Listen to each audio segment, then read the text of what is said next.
At 3:30, we got number 11, BYU, who's 7-0, traveling to Iowa State, who's 5-2. Iowa State favored by 2.5 points on Fox.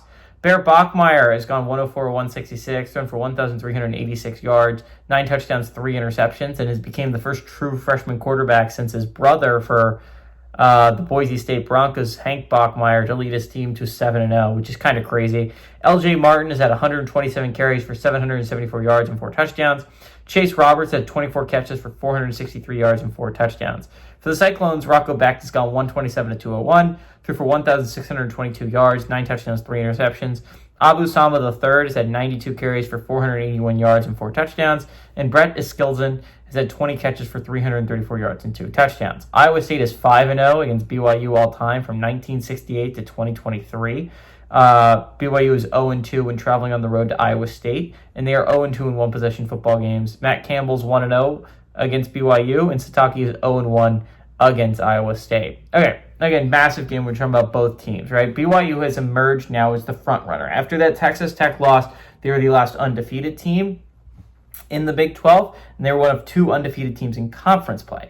So the Cougars right now look like the team to beat in the Big 12. They right now are the highest ranked Big 12 team. All these things are going their way for the Cougars.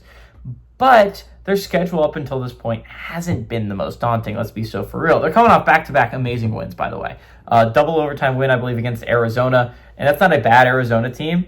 And they found a way to win on the road. Last week, they ended up beating a good Utah team at home.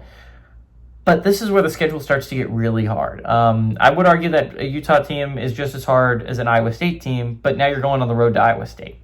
In a couple weeks, you're going to be going on the road to Texas Tech. You still have a road game against Cincinnati on the schedule if you're BYU. You have a home game against TCU. The schedule gets harder, not easier, for these Cougars. Really, their best win so far is against Utah. And while I still really respect Utah as a program at home, it's going to be hard for me to be like, this is by far the best team in the Big 12. They're going to have a chance to prove it. Do not get me wrong. BYU is going to have a lot of opportunities to prove it.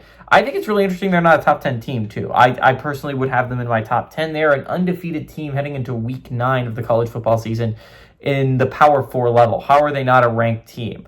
The Cougars have looked really good. That being said, Iowa State is in a situation coming off a bye week that they need this win desperately, right? You're talking about before that bye, they lost 2 in a row. One of them is acceptable. They were undefeated heading into a Cincinnati team that was actually pretty good. You can understand dropping that one. The Colorado one is just an inexcusable game to lose if you're Iowa State. Hopefully that bye week got them a chance to reset. There's a very important 3-week stretch coming up for Iowa State. You got this one. You got a home game, I believe, against Arizona State, and then a road trip to TCU. The way they close out the year is not that bad with games against Oklahoma State and Kansas. It's very manageable if you're the Cyclones, but you got to go 3-0 in those games that I just mentioned for those games to matter. Again, it's not the hardest schedule of all time, but Cincinnati's a good football team. Arizona State is a good football team. TCU is a good football team. This BYU team is a very good football team.